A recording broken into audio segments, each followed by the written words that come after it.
แข้งซ้ายแต่ก่อนเดินนี่มันไม่เดินกันยังไงก็ต้องดูไปก่อนไปดิดีซ้ายมีมาด้วยจู่ๆทำไมจู่ๆเลยยังดีซ้ายกับขวา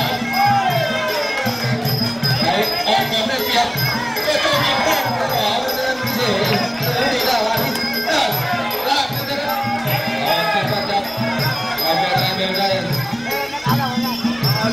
เราจะได้ครับโอเคต่อได้แล้วเป็นมันดับใจกติกาหัวใจมันดับใจไม่ได้มันดับใจก็แพ้ฟาวเลยไม่ได้ตั้งใจโอ้โหอารมณ์ก็ได้ดี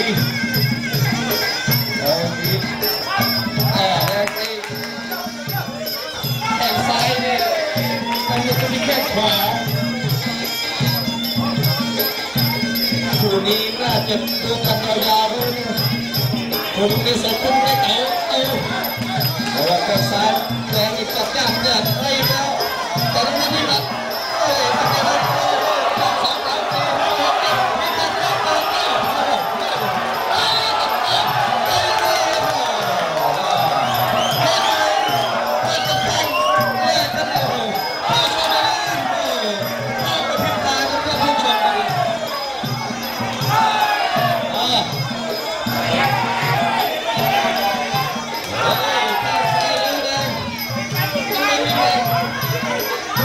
ดีขนาดนั้นว่าเอามันออกฉากเลยนี่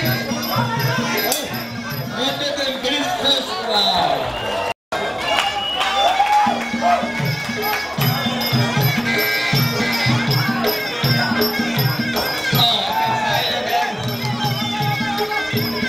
มันยังไม่เป็นไรตัวนี้เก็บใจทีมไปยังไม่โดนที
จะสีออก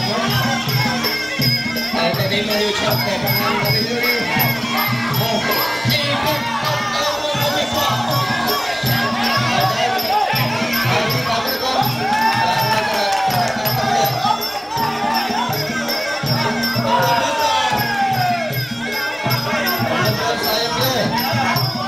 ไปเก่งใจทุกทีแล้วนะไม่เก่งกันมารับได้สุดตานี่มันแรงไม่ได้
ปฏิบัติ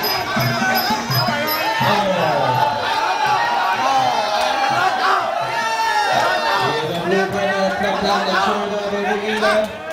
กลับมาไปเกมก็เลย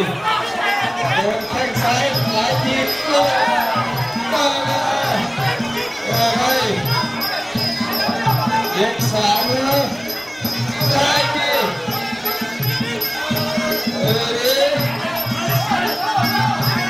ซ้ายทีเดินมาไปเองนั่น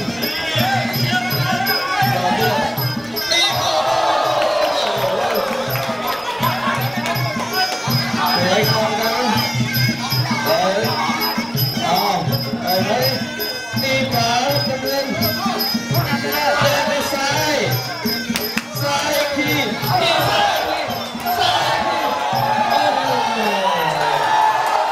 อ้โหแค่สบายไม่จะแก้แล้วนะครับทุกท่านมาช่วยเราได้เลยนะทุกคนเดี๋ยวให้คนเราวิ่งเดินไปทางไหน